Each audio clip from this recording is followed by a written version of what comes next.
네,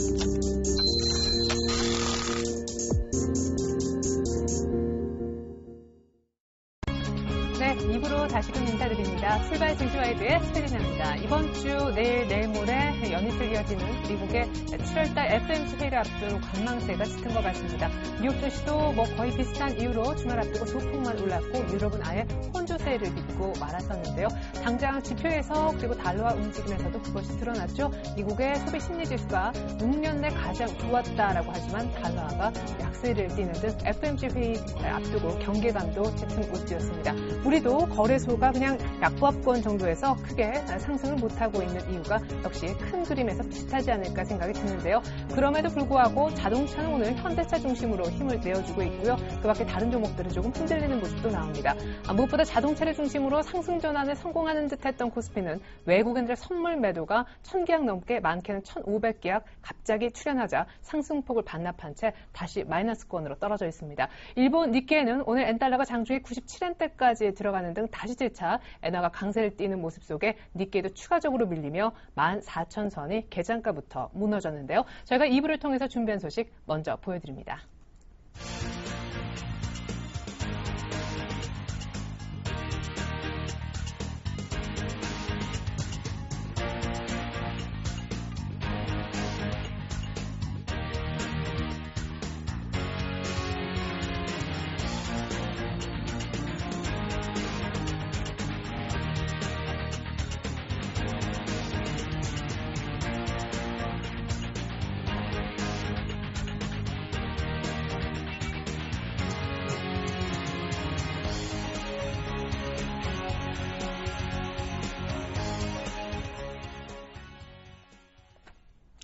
네, 시각 현재 자세한 수급 상황 살펴보겠습니다. 유진투자증권 압구정 지점으로 가보지요. 정승현 과장님 안녕하세요. 네, 안녕하세요. 네, 약보합권에서 출발했었지만 잠깐 상승 전환, 하지만 이내 다시 하락 전환된 이유, 외국인들 선물 때문이 아닌가 싶은데요. 지난주 내내 현물 기준으로 한 9천억 정도, 지난주 내내 현물을 샀던 외국인이 오늘 아침 선물을 급하게 많이 파는 이유, 어디에 있을까요? 수급 살펴주시죠. 네, 오늘 외국인 같은 경우에는 소폭 매수세로 장에 임하고 있는데 오늘 화학이나 운송 장비, 오늘 자동차가 강한데 결국에는 외국인의 매수로 인해서 상승 흐름이 이어지고 있다라고 보여질 수 있겠고 결국 외국인이 사는 종목은 어느 정도 견조한 상승세를 유지하고 있습니다만 오늘 전기전자 업종에서는 외국인이 매도세로 일관하면서 삼성전자를 소폭 마이너스권에서 움직이고 있다라고 이제 말씀을 드릴 수 있겠고 기관 같은 경우에 오늘 팔고 있죠. 오늘 같은 경우에 한 520억 정도 지금 현재 팔고 있는데 화학과 그리고 전기전자, 운송 장비 등에서 매도세로 일관하고 있는 모습을 보여주고 있습니다. 그리고 개인 같은 경우에는 오늘 전기전자만 매수하고 있습니다. 기관이 매수세를 취하고 있는 그리고 외국인과 기관 모두 매수세를 취하고 있는 전기전자가 개인만이 매수하고 있는 상태를 보여주고 있고 그리고 운송 장비 그리고 화학 업종에서는 개인들은 매도세를 취하고 있습니다. 전반적으로 시장 분위기 아침부터 선물의 영향권은 상당히 크게 움직이는 변동성이 큰 장세를 보여주고 있는데 일단 외국인은 현재 선물에서는 1000계약이 넘는 매도세를 보여줌으로써 시장이 한때 선물 같은 경우에는 거의 0.67%까지 밀렸다가 지금은 약보합 정도 올라오는 모습을 보여주고 있습니다. 네, 그래요. 외국인들이 팔 생각은 없는 것 같다. 지난주에 그런 분석을 여러 차례 해주셨었는데 크게 지수를 끌어올릴 마음도 없는 거 아닐까요? 외국인부터 속내를 좀 풀어주신다면요. 네. 일단 외국인 같은 경우에는 아침부터 좀 시장을 흔들어대는 그런 느낌이 강한데 일단 외국인의 속내 자체는 좀 시장을 흔들어대고 싶다라는 욕구가 상당히 강한 것 같습니다.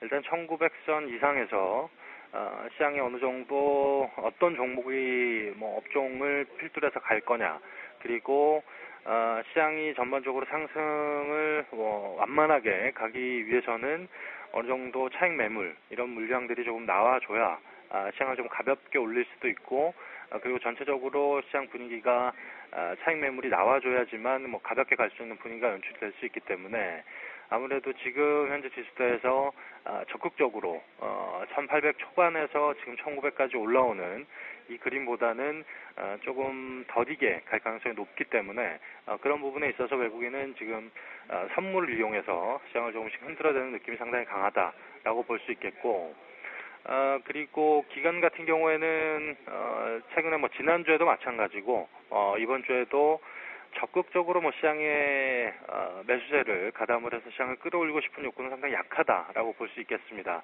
일단 1900선에서 시장을 적극적으로 사기에는 상당히 좀 부담스러운 지수가 기관의 입장에서는 이어지는 게 아닌가라고 보고 있고, 그런 입장에서 본다면 기관은 매도세 자체가 뭐 크진 않지만 지속적으로 이어지는 그런 모습을 기관의 입장에서는 보여주고 있다라고 볼 수 있겠고, 특히나 이제 개인 같은 경우에는 지금 현재 장세 자체가 순환매 장세이기 때문에 오늘은 또 운송 장비가 강하고 그리고 뭐 전기전자 소폭 약세 흐름을 보여주고 있는데, 이런 순환매 장세가 사실 개인들 입장에서 가장 대응하기가 힘든 장이 아닌가라고 보여집니다. 왜냐하면 주도주가 없기 때문에 일단 어느 시점에서 어떤 업종에 어떤 종목들을 매수를 해야 되냐, 이 부분이 사실 빠지게 되면 심리적으로 위축이 되기 때문에 적극적으로 매수에 가담하기 힘들고, 그리고 올라오게 되면 또 더 할 것 같아서 왠지 더 사고 싶은 심리가 강하기 때문에 이런 순환매 장세에서는 전체적으로 지수는 박스권에 상당히 눌려 있고 좁은 박스권에서 움직이지만 돌아가면서 이렇게 종목별로 하루에 3, 4% 나오는 종목들도 있고, 수익률을 뭐 짧게 본다면 어느 정도 대응하기 편한 장이지만 추세적으로 상승하던 그런 어떤 주도주가 역할을 하는 장세보다는 좀 대응하기가 힘든 그런 장세가 개인들 입장에서는 왔지 않느냐, 그렇게 보여주고 있는 장세입니다.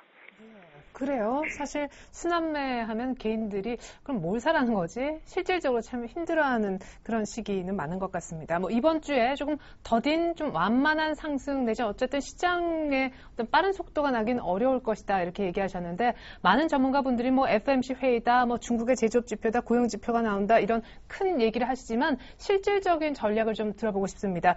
일단 우리 과장님께서 얘기하셨던 관심 가져라 했었던 2차 전지 그리고 바이오 섹터들이 오늘 또 강세거든요. 삼성 SDI, 셀트리온 등의 주가에서 나오고 있는데, 이 밖에도 자동차가 강세를 띠고 있습니다. 자동차 어떻게 보시는지 궁금하고요. SK 하이닉스와 또 현대산업이 밀리는 거 보니까 이거 또 어떻게 해석해야 좋을지 시장의 어떤 구체적인 전략을 좀 들어보고 싶네요. 네. 일단 자동차 업종 같은 경우에는 그 외국인의 매수세가 적극적으로 유입되면서 상승하고 있는 모습을 보여주고 있고요. 그리고 현대차, 기아차 같은 경우는 최근에 박스권 상단을 돌파하는 기술적으로 상당히 긍정적인 흐름이 보여주고 있습니다. 하지만 여기서 또 매수를 해야 되냐, 상당히 지금 순환매 장세, 아까도 말씀드렸듯이 박스권을 돌파했지만 더 갈 것 같은, 기술적으로는 사실 만약에 자동차 업종이 주도주다, 시장의 주도주다라고 한다면 오늘 같은 날 박스권 돌파한 자리에서 적극적인 매수가 가능한 종목군이라고 할 수 있는데, 하지만 지금 순환매 장세에서 박스권 상단에서 추가적으로 지수도 1900선이 넘어가 있는 상황에서 적극적으로 우리가 매수에 가담해야 되냐, 상당히 좀 어려운 결정인 것 같고요. 제가 봤을 때는 지금 현재 시점에서는 가지고 계신 분들은 차익 실현 관점에서 보시는 게 맞다라고 보여지고 있고, 지금 가격대에서는 사실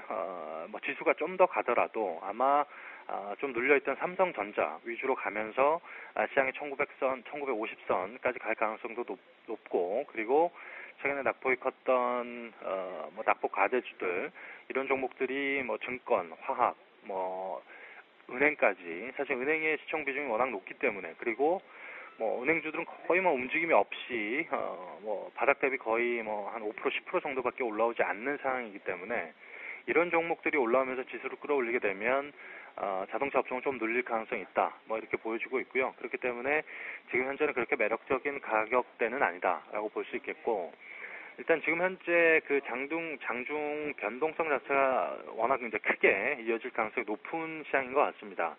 그래서 적극적으로 하기에도 좀 부담스러운 지수인 것 같고요. 그렇다고 본다면 아마 이번 주 내내 1900선 지지 테스트 상당히 이어질 가능성이 높은 그런 한 주가 되지 않을까 싶고, 여러 가지 또 굵직굵직한 지표, 변수들, FOMC 회의, 이런 굵직굵직한 이벤트들이 있기 때문에 이런 뭐 이벤트가 있을 때 또 눌림이 뭐 크게 나올 수도 있고 그러면서 다시 뭐 1900선을 뭐 이탈할 가능성도 조금 있고 아니면 뭐 우리 시장에 좀 더 우호적인 결과들이 나오게 된다라고 한다면 1900선을 완벽하게 지지한 이후에 1950선까지도 충분히 갈 수 있는 한주가 될 수 있다라고 보지만 결국 시장의 분위기 자체는 종목별 장세일 것 같다라는 느낌이 상당히 강합니다. 시장을 외국인이나 기관이 적극적으로 사는 그런 장이 아니라 종목별로 특히나 뭐 오늘 장에서 보여주듯이 2차전지 삼성 SDI 같은 경우에 또 목표가를 상향하면서 2차전지 기대감을 상당히 높이 불러일으키고 있는데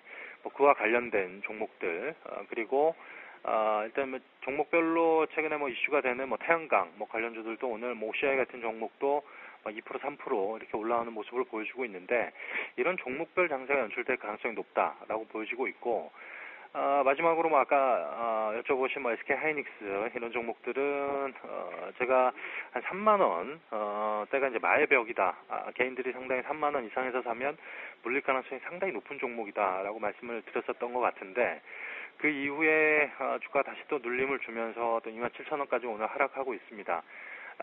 지금 가격대 사실 분할 매수 관점에서는 접근 유효하지만 단기적인 목표가는 3만 원이 될 가능성이 상당히 높고요. 그리고 3만 원 이상에서는 무조건 매도 관점에서 보시는 게 맞고 사이클 자체는 일단 그 상단 사이클을 지난 상황이기 때문에 추세적으로 전고점을 돌파하는 그런 흐름은 SK 하이닉스에서 나오기 힘들다. 그렇게 보시는 게 맞을 것 같습니다. 무엇보다 SK 하이닉스 그리고 자동차 관련 팁 잘 들었습니다. 그렇다면 지난주에 한번 이런 얘기 하셨었죠. 코스닥의 랠리도 한번 기대해 봄직하다. 지난주 사실 코스피가 한 2% 오를 때 기간 조정을 쭉 보여왔던 코스닥이 이번 주에 조금 더 강할 가능성은 얼마나 되는지요? 저는 훨씬 더 높다고 생각합니다. 코스피보다 코스닥이 강할 이유는 최근에 뭐 오늘 또 흐름도 보면 파트론 같은 종목이 오늘 3% 정도 올라오죠. 아마 이번 주에 실적 발표가 예상이 되는데 이런 스마트폰 부품주가 낙폭이 워낙 컸기 때문에 어느 정도 시장을 끌어올리는 역할을 하게 되면 전반적으로 코스닥의 투심 자체가 회복될 가능성이 높습니다. 그렇게 되면 스마트폰 부품주가 최근에 낙폭 어느 정도 한 반 정도라도 회복을 한다라고 하면 그 이후에 시장을 뭐 이끌고 있는 그런 종목들도 같이 갈 가능성이 높고 매기의 확산이 이뤄질 가능성이 높기 때문에 아마 이번 주는 뭐 실적 발표가 이어지게 되는 스마트폰 부품주 실적이 어떻게 나오느냐 이 부분을 살펴보실 필요가 있을 것 같고 뭐 이런 종목이 낙폭이 워낙 컸기 때문에 뭐 분할 매수 관점에서 보시는 것도 맞을 것 같고요.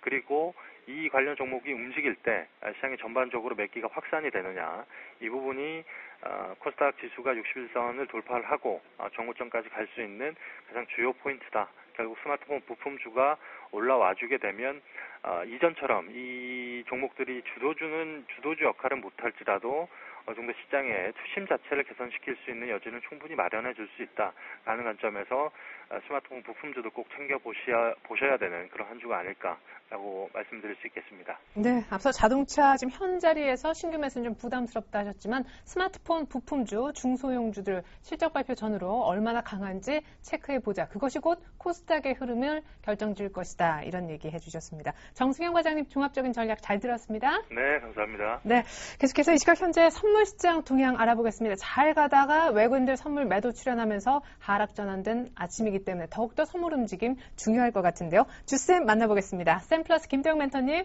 네, 안녕하십니까. 네, 상승 전환 하는 듯 했었는데 갑자기 외국인들 선물을 1,000계약 아니 1,500계약이나 넘게 팔더라고요. 네, 맞습니다. 네. 현재 시장 같은 경우는 전일 이제 종가상에 좀 왜곡되면서 당겨졌던 모습이 좀 있었고요. 그리고 이제 미국발 다우존스 자체가 이제 급반등을 연출하면서 플러스 마감하는 모습들.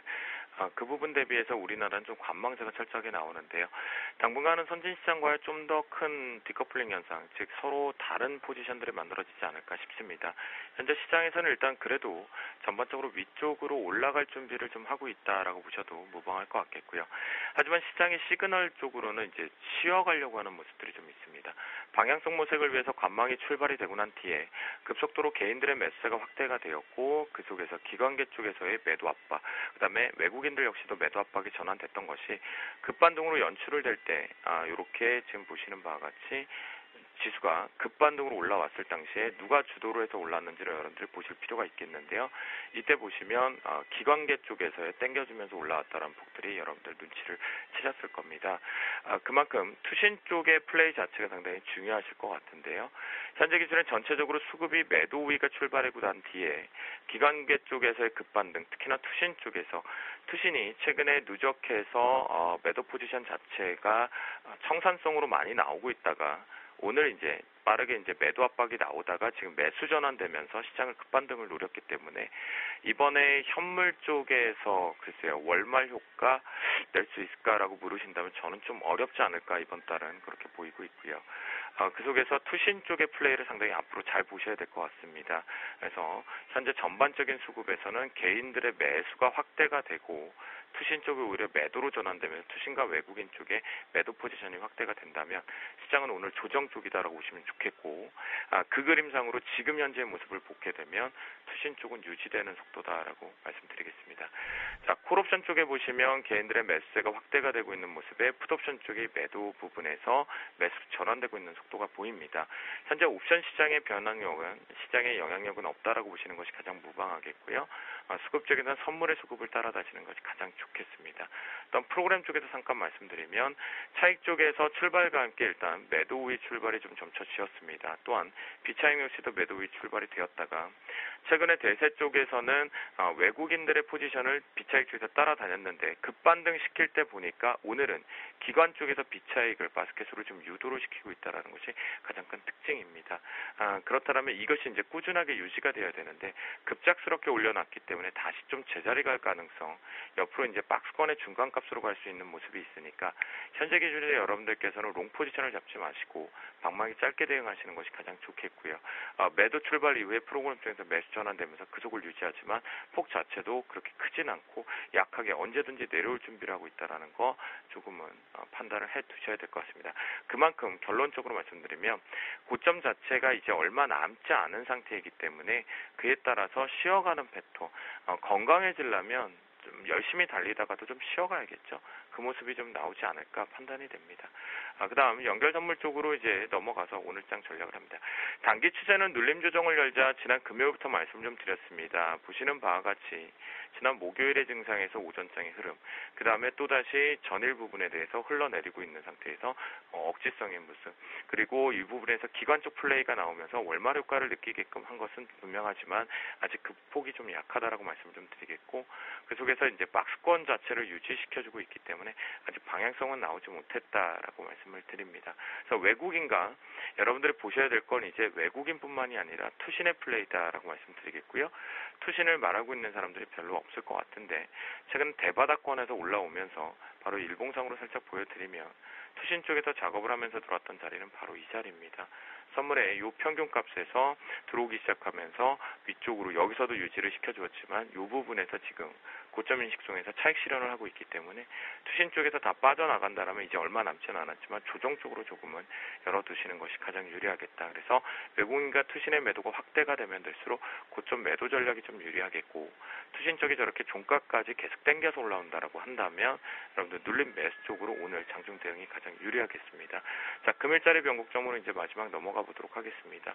위쪽 상단은요 역시나 이제 고점에 인식이 되어 있기 때문에 제가 추가적으로 마지막 레인지는 열지 않겠습니다. 그래서 위쪽을 조금 30분 봉으로 좀 열어 보여드릴 것 같은데요. 위쪽 상단은 250.40으로 설정을 하고요. 중간 밴드는 248.45로 설정을 합니다. 지금 현재 옆에서 횡보를 하고 있죠.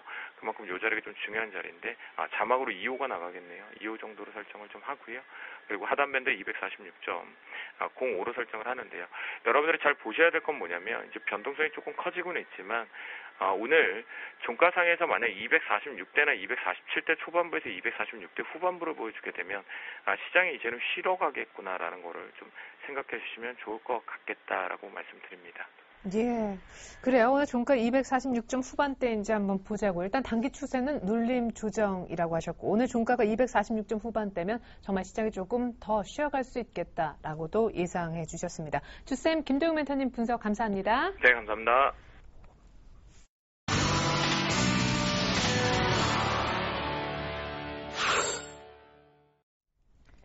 네, 네, 시장 다시 상승 전환했네요. 하지만 상승폭은 0.1포인트 정도로 미미합니다. 이 시각 현재 업앤다운 특징주 추려봤습니다. 네, 오르는 종목 가운데 디스플레이텍이 눈에 띄어요. 이미 지난주 금요일날 급등했었는데 보급형 스마트폰 수혜 분석도 있고요. 2분기 깜짝 실적을 내놓았죠. 오늘까지 벌써 나흘째 상승 행진 이어가고 있습니다. PNT, 오늘 2차 전지 관련주들이 또 움직입니다. BMW i3도 오늘인가 곧 출시를 앞두고 있다고 하죠. PNT는 금요일날 11% 장중에 오르면서 신고가를 한번 찍었었는데 오늘 또 새로운 신고가를 만들어내기도 했습니다. AJ 렌터카는 이름 그대로 렌터카 사업도 하고 있지만 중고차 경매 사업 쪽도 같이 영위하고 있기 때문에 성장성 동시에 나오고 있다고 볼 수 있겠고요. 오늘 61선 되살리는 조금 중요해 보이는 상승이 나오고 있습니다. 이번엔 다운주 보시죠. 네, 현대산업이요. 2분기 실적도 안 좋았지만 무엇보다 3분기에 대한 우려까지 겹치며 오늘 4%대 급락하며 사실상 2013년도 들어 가장 낮은 주가 흐름까지 보여주고 있습니다. 하단이 열리는 날 안타까운 흐름이고요. 하나손해보험은 지금 이제 밸류에이션 부분에 약간 너무 많은 프리미엄을 줬다라는 분석도 있습니다만 유증 우려가 오늘 발목을 잡는 것 같습니다. 2%대 개파락 이후 지금 낙폭을 키워서 6%대까지 마이너스가 뜨고 대량 거래가 실리고 있고요. 오스템 플란트는 2분기 실적이 안 좋지 않을까 우려 전망이 나오면서 오늘 3만 원을 또 반납하고 있습니다. 네, 업특징주 분석부터 들어보겠습니다. 메리츠 정금증권 강보경 대리 연결되어 있습니다. 안녕하세요. 네, 안녕하세요. 네, 디스플레이텍 상승 이유부터 짚어주시죠. 네, 삼성전자 실적 발표 이후에 스마트폰 시장의 키워드가 좀 바뀌었다라고 해석을 할 수가 있겠습니다. 중저가, 특히 보급형 스마트폰들이 확산된다는 점, 그리고 ASP 하락에 따른 수익성 악화에 대한 우려감 나오고 있는 상황인데 그 반면에 디스플레이텍이 지난주 금요일 깜짝 실적을 내놨습니다. 어닝 서프라이즈라고 볼 수가 있겠는데요.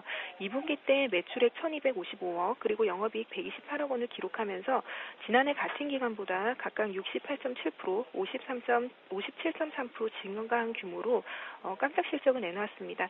2분기 때 사상 최대 실적을 보인 부분은 스마트폰 성장 산업에 좀 한계를 보이고 있다는 부분을 대비해서 굉장히 좀 호전이 되는 모습인데요.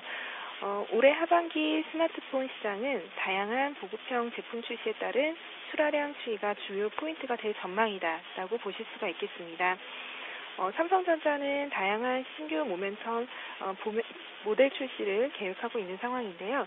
올해 보급형 모델 출하량이 1억 8,500만 대 수준이라고 보시면 되겠습니다. 전년 대비 40%가 증가할 것이다라고 보고 있고요.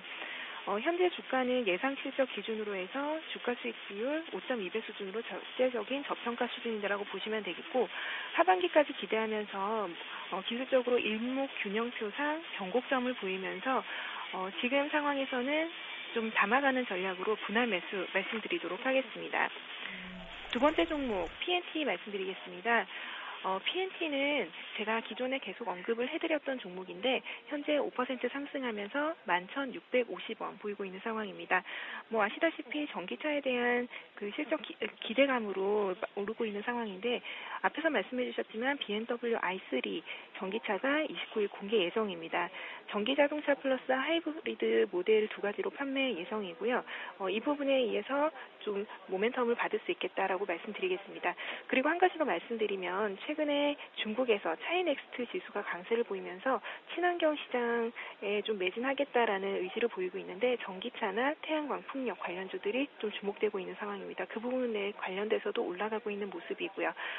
현재 상황에서는 좀 이격이 좀 과다해지면서 많이 올라오는 모습 보이고 있는데 지금 BMW i3 모멘텀으로 올라온다면은 좀 트레이딩을 해보셔도 괜찮겠다. 이 실현 가능한 국면이라고 보이고요. 모멘텀 플레이로 좀 짧게 매매하는 전략으로 말씀드리도록 하겠습니다.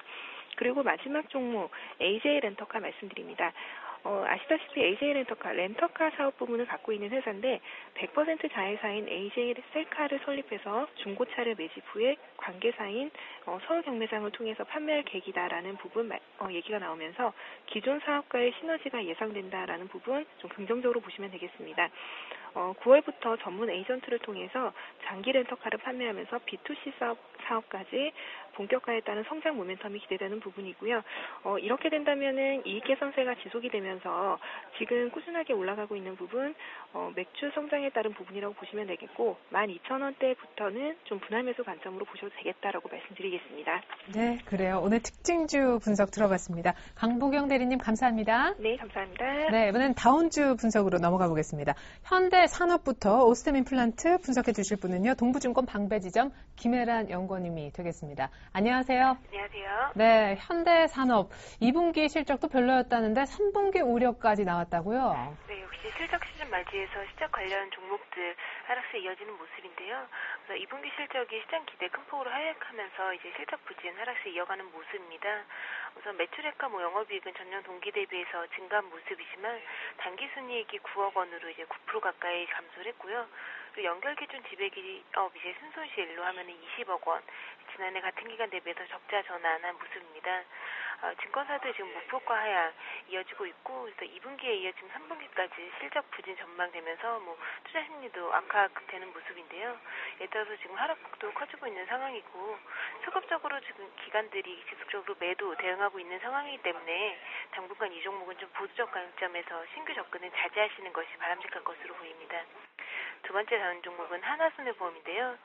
9월 11일 임시주주총회 통해가지고 1,500억 원 규모 유상증자 추진한다고 공시하면서 주가 급락하고 있는 모습입니다. 하나손해보험 같은 경우에 이제 퍼가 지금 29배, 웬만한 증권주보다도 더 높은 상황이고, 실적 대비 주가 수준이라는 밸류에이션 굉장히 고평가되어 있는 상황이기 때문에 실적에 대한 기대감도 굉장히 불룩한 모습이기 때문에 투자 심리 역시 악화되고 있는 상황이고요. 이번 유상증자 한다면은 이제 자금 여력 비율이 약 180%로 오를 것으로 보여서 장기적으로는 회사 차원에서 긍정적으로 볼 수 있겠지만, 지금 52주 최저가 추가적인 경신 가능 우려가 굉장히 높은 상황이기 때문에 신규 접근은 자제하는 편이 역시 바람직할 것으로 보고 있고요. 이미 보유하신 분들이라 하더라도 5,000원 선까지 반등 시에는 좀 분할 매도 전략 제시드립니다. 마지막 다운 종목은 오스템 임플란트인데요. 역시 2분기 실적 부진 전망이 지금 약세 보이는 모습입니다. 2분기 매출액은 400억 원, 영업이익은 67억 원 전망하고 있는데요. 어닝 쇼크 나왔던 전분기 대비해서는 그래도 양호한 실적이다라고 예상하고 있지만, 시장에서 예상했던 추정치는 좀 하회할 것으로 보고 있습니다. 네, 이제 오스템 임플란트 같은 경우에 이제 해외 수출액이 이제 전년 대비해서 10% 이상 안정적인 성장세에 이어가고 있고, 또 신인 공장 증설하면서 이제 신정부가 임플란트에 대해서 우호적인 정책을 펼치고 있는 상황, 중국이라든지 이머징 국가에서 굉장히 높은 시장 점유율과 선점효과 갖고 있기 때문에 향후에 견조한 성장세는 지속될 수 있을 것으로 보고 있고요. 네, 따라서 지금 29,000원 선 아래에서는 오히려 분할 매수 접근 유효할 것으로 보고 있습니다. 네, 다만 좀 장기 접근으로 120일 이평선인 32,000원 선 단기 목표 보시면은 좋지 않을까 생각하고 있습니다. 네, 오늘은 다운주였지만 오스템 임플란트만큼은 분할 매수에서 32,000원 정도까지 가능하겠다라고 긍정적인 분석해 주셨습니다. 지금까지 동부증권 방배지점 김혜란 연구원님과 함께했습니다. 감사합니다. 감사합니다.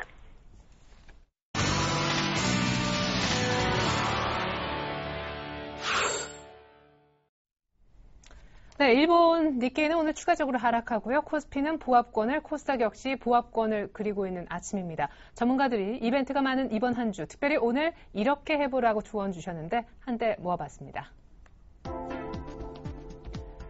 먼저 김동섭 이사님은요. 대외 변수가 많은 이번 한 주 수급을 주시하자. 특별히 기관의 윈도우 드레싱이 나올 수 있는지 여부도 확인해야 되기 때문에 기관의 수급도 여기는 포함되고요. 외국인들 선물도 중요하지만 이번 주 현물도 챙기자라고 하셨습니다. 특별히 엔저가 좀 주춤한 틈을 타서 자동차가 선전할 수 있겠다. 오늘 강세를 보이는 자동차주에 긍정적인 전망도 해주셨었습니다. 정태근 팀장님은 추가 상승의 분기점을 제시하셨었고요. 유창희 대표님도 역시 외국인 수급 체크하자라는 조언 해주신 바 있습니다. 특별히 오늘 대신증권 이대상 연구원님께서 연말에 코스피가 2,000포인트 갈 수 있는 이유에 대해서 상세하게 분석해 주셨는데, 어쨌거나 이익 측면에서 작년보다 못할 것이 없다라는 역성장 가능성이 거의 낮다라는 측면에서 이런 2,000 얘기를 해주셨고요. 특별히 그렇게 된다면 하반기에 유망할 만한 섹터는 소재, 산업재가 될 수 있다고 하셨습니다. 정승영 과장님은요, 아마 이번 주 내내 1,900선 지지력 테스트는 계속될 텐데 때문에 종목에 더 집중해야 될 때라고 얘기하셨고요. 여전히 낙폭과대주가 매력적인데 특별히 IT 스마트폰 부품주 실적 발표 전후로 해서 얼마나 낙폭이 과대된 상태에서 반등 주는지 여부가 코스닥의 향후 향방과도 연결이 많이 된다고 하신 바 있습니다. 네, 이렇게 총 5분의 의견 보여드렸는데 또 한 분의 전문가를 전화 연결할 것입니다. 전문가끼리의 공감 정도를 알아보는 전문가 공감도 시간입니다. JB스탁으로 가죠. 이상민 연구원님 안녕하십니까? 안녕하세요. 네, 공감 의견 있나요? 네네. 오늘 같은 경우는 김동석 이사님의 대외변수 수급 주시와 자동차 엔저 주춤 수혜와 그리고 유창희 대표님의 외국인 수급 동향 체크라는 의견에 공감하고 있습니다. 지난달 주구 전략에 의한 급락 속에서 지난달 저점 대비 현재 7.3% 정도 상승률은 보여주고 있으며 최근 3주 연속 상승하며 1,900포인트를 회복했는데요. 이는 이제 외국인의 꾸준한 매수세에 의한 상승이었습니다.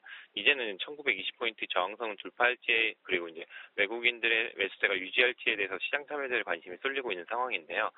이번 주 시장의 변수에 대해서 생각해 본다면 미국 이제 FOMC가 예정되어 있으며 이번 FOMC에서 이제 정책금리 인상에 대한 코멘트가 어떻게 나올지에 대한 부분과 그리고 미국 7월 고용지표 그리고 2분기 GDP 발표에 따라서 환율 시장의 변화 즉 원화 강세가 얼마나 지속될 때에 대한 부분에 대한 불확실성에 투자자들이 눈치 보기가 좀 나타날 것을 보여지고 있는데요.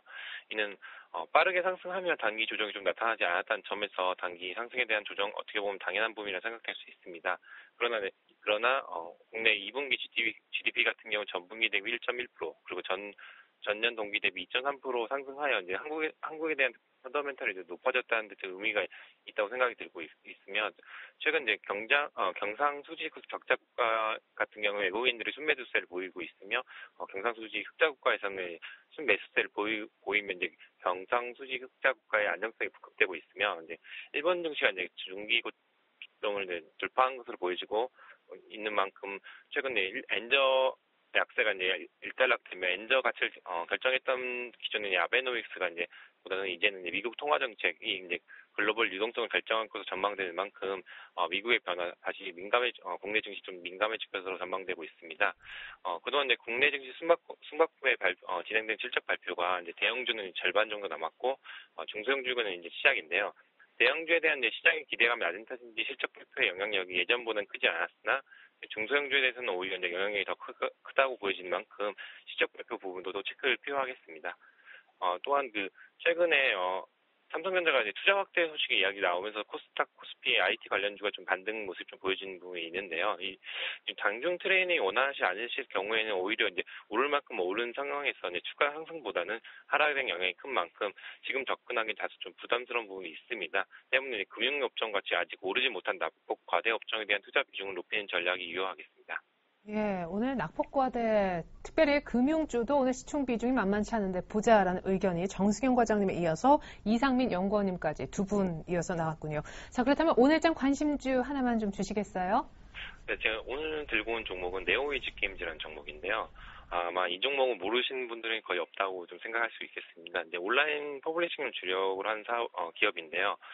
최근 코어 마스터즈라는 게임을 북미 영국에 수출하면서 이제 내년 상반기 서비스를 목표로 하고 있으며 NHN과 위닝 11 온라인 채널링 서비스를 시작하였으며 아직 이제 기사화되지는 않았습니다. 최근 아크에이지라는 게임이 일본 게임 차트 2위까지 상승하며 인기 몰이 중입니다. 또한 이제 유럽, 인도네시아, 베트남 시장 내 진출에 대한 기대감이 좀 나타나고 있는데요.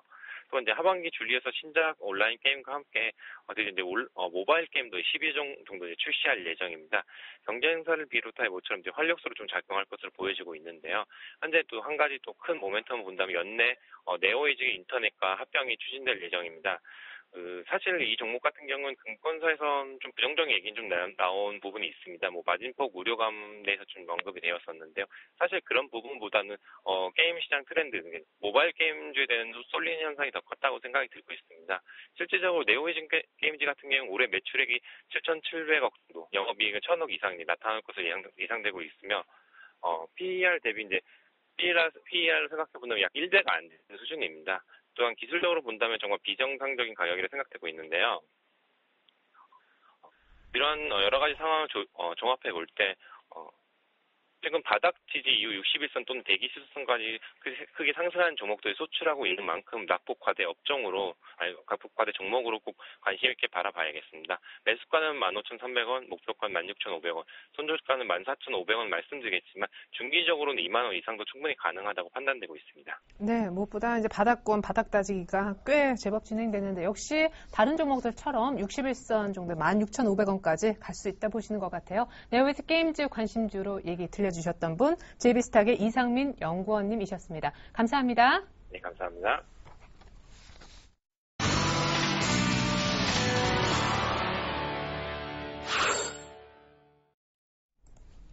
네, 이번엔 중국장이 막 열렸는데요. 중국 증시 출발 상황부터 제가 좀 전해드리겠습니다. 지금 약보합권 정도에서 출발하는 것 같아요. 중국 상해종합지수 지난주 후반에 또 내리 한 사흘 연속 밀렸던 것 같은데 결국 오늘 2,000선 반납하면서 중국장이 열렸습니다. 좀 더 자세한 중국 시장 얘기 들어보기 위해 리딩 투자증권으로 가보겠습니다. 우성재 팀장님 안녕하세요.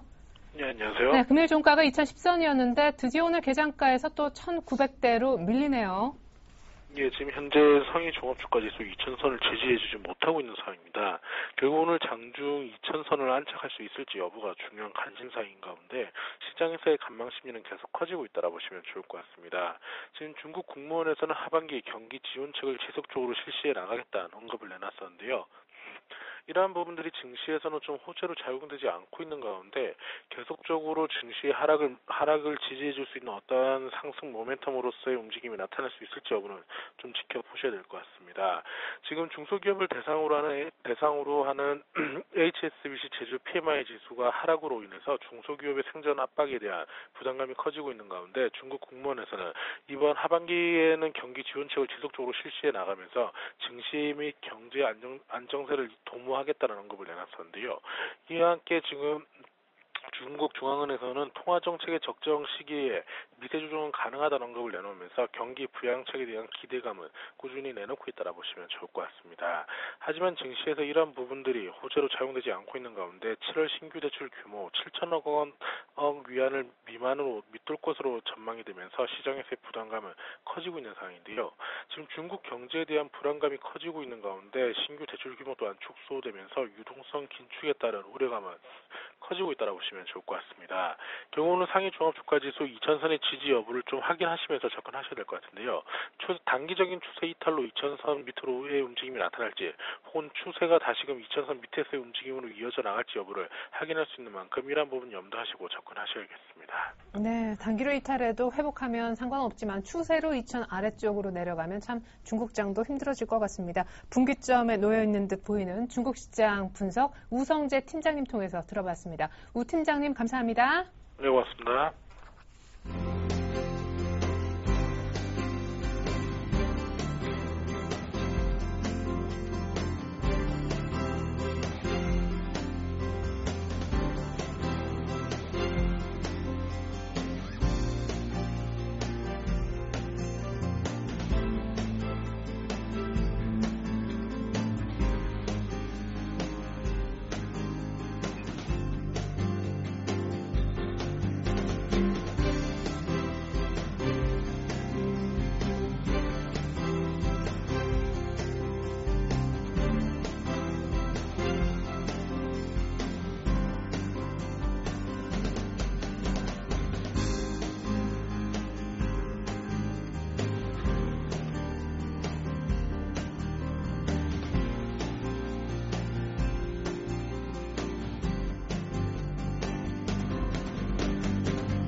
안녕하십니까. 김선윤의 차트 뮤인즈 시작하도록 하겠습니다. 실적 발표가 이제 사실상 굉장히 한 70% 했을까요? 대형주 중심으로는 거의 끝났다고 말씀드릴 수 있을 것 같고요. 이제 코스피 한 중형주, 회원주 쪽으로 실적 발표가 조금씩 이어지는 것 같습니다. 자, 그리고 8월 중순부터는 또 코스닥에서 또 실적 발표가 빠르게 시작을 하죠. 9월 초까지 계속되는 거.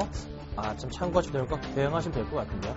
이번 주 한 주는 좀 지수의 움직임을 살펴보자면요. 확실하게 FOMC 회의랑 고용지표 발표에 대한 부분이 굉장히 민감하게 반응하지 않을까 싶습니다. 좀 기다리는 것 같고요. 고용지표를 보고서 또 누가 버냉키가 무슨 말을 하지 않을까에 대한 촉각이 다 곤두서 있는 그런 상태인 것 같습니다. 자, 그래도 주목하셔야 될 점은 실적을 발표하는 종목은, 발표를 끝낸 종목은 조금 관심 있게 볼 필요가 있는데요. 자, 니케이 지수가 하락폭이 굉장히 커지고 있죠. 자, 그래서 어떤 종목들이 지금 오늘 가주나요? 자동차 3인방들이 올라가줍니다. 자, 잠깐 보고 갈게요. 저희도 이제 넥센 타이어를 추천을 드린 상태에서 수익 중에 있긴 한데요. 잠깐만 제가 말씀드려 볼게요. 자, 오늘 현대랑 기아차, 현대모비스가 차트 흐름이 심상치가 않습니다. 특히 현대차 차트가 굉장히 심상치가 않은데요. 자, 전고점 뚫고서 완벽하게 지금 터닝하는 모습입니다. 지금 현재 구간대가 작년 말에 보여줬던 12월 때 가격대까지 지금 올라섰어요. 골드만삭스가 얘기했던 부분, 목표가 부분 다 올라선 상태이고요. 지금 국내에서 기대했던 목표가, 증권사들이 삼았던 부분 22만원 완벽하게 뚫고 갔습니다. 새로운 가격을 보여주고 있습니다. 자, 그러면 그 다음 레벨은 얼마죠? 보이십니까? 25만원 라인이 되겠죠?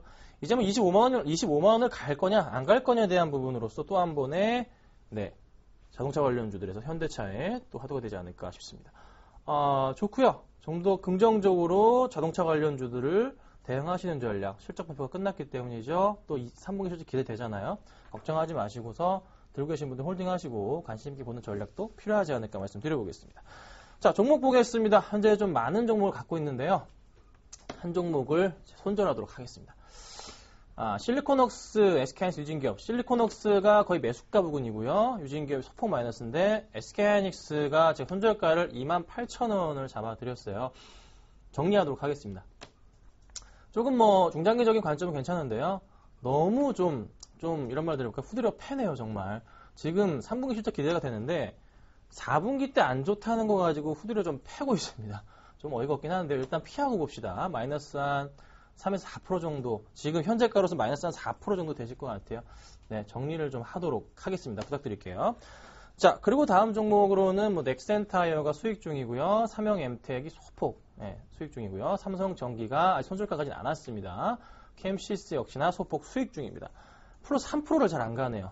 좀 갈 때가 됐는데 조금만 좀 기다려보시길 말씀드려볼게요. 자, 오늘 종목 역시나 두 가지 종목을 가지고 나왔습니다.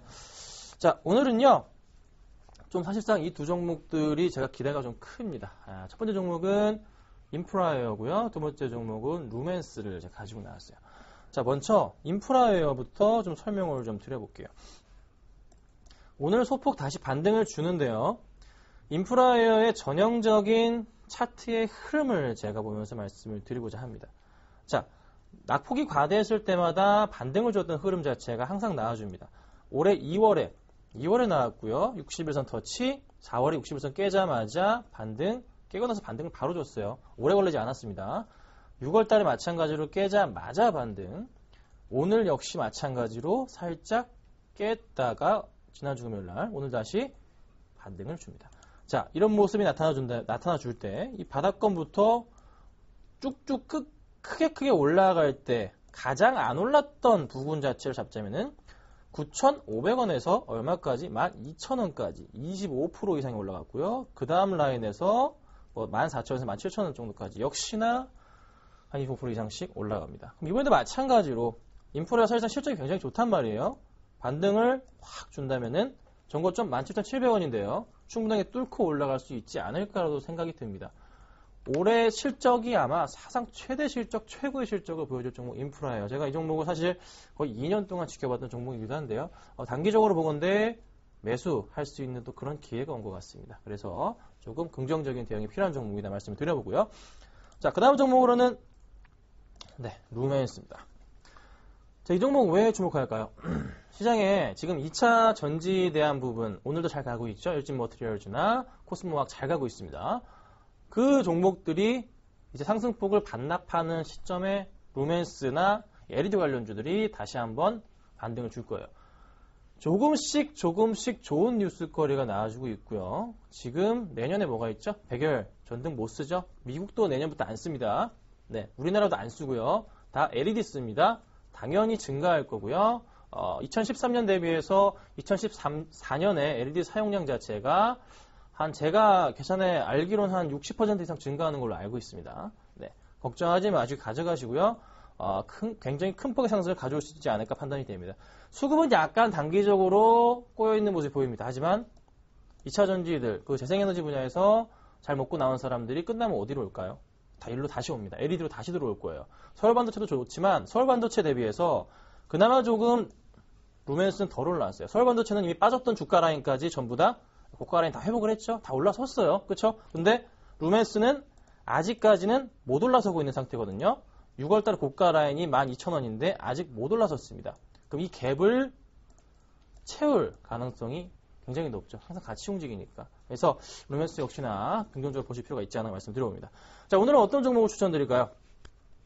자, 오늘은 저는요, 인프라웨어를 추천드릴게요. 좀 사실상 인프라 실적이 너무나도 저도 좀 기대가 되고 있습니다. 너무나 좋기 때문에 좀 반등을 주는 시점이 나오지 않을까. 역시나 이번에 4번째 자리에서 올해 같은 반등을 줄 수 있는 종목이라 판단합니다. 목표가는 3%고요. 현재가 15,700원에서 매수를 하시면 좋을 것 같습니다. 자, 오늘은 제가 인프라웨어를 말씀을 좀 드렸고요. 3% 공략해 보도록 하겠습니다. 김선윤의 차트뮤직이었습니다. 감사합니다.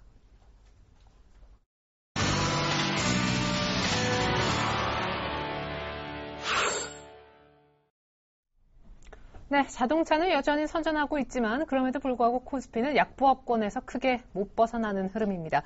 코스닥은 견주하게 소폭만 금요일 종가 대비 위쪽인데요. 일부 늦기가 계속 힘이 없는 흐름도 동일합니다. 장 초반의 흐름 이후에 다이나믹한 장중 변화는 포착이 안 되고 있는데요. 시초가 이전에 공략해보자라고 조언을 드려봤었죠. 오디텍 점검해보겠습니다. 자, LED 관련된 오디텍, 무엇보다 LED 다이오드 칩을 생산하고 있어요. LED 패키징에서 LED 칩 불량 안 나도록 정전기를 흡수해주는 역할을 하는 게 다이오드 칩인데요. 사실상 국내에서는 과점적 위치를 갖고 있습니다. 이쪽에서 성장성도 있는 데다가 센서도, 광센서도 납품을 하고 있거든요. 특별히 지난해 해외 자동차 업체로 이 납품이 시작되면서 센서 매출도 급증하고 있습니다. 두 개의 모멘텀이 동시에 들어오고 있는 오디텍. 오늘 국내 증권사에서도 아주 좋은 리포트가 나왔죠. 차트 한번 열어보겠습니다. 최근에 이렇게 7월달 중순 들어서 한번 급등을 2번 했을 때 기관의 매수가 강하게 잡혔었던 그런 종목인데 어느덧 5월 거의 고점까지 온 상황에서 오늘 공략을 한번 해봤었죠. 시초가는 17,200원이었었는데 안타깝게도 지금 시가 정도로 회귀해버렸습니다만 시초가 이후에 장중한 때 2% 넘는 그런 상승을 보여주기도 했었군요. 17,600원 살짝 터치했었었는데 지금 신고가가 그래봤자 5월달 17,700원 장중고가 정도입니다. 우리 강정원 부장님의 목표 가격은 짧지만 그래도 18,000원 새로운 신고가라는 거 염두에 두고 매매하시면 좋겠고요. 손절 가격은 16,000원 정도 나름대로 타이트하니까 이 가격도 명심하시고 트레이딩 하시면 좋겠습니다. 네, 이상으로 출발 증시와이드 마칩니다. 고맙습니다.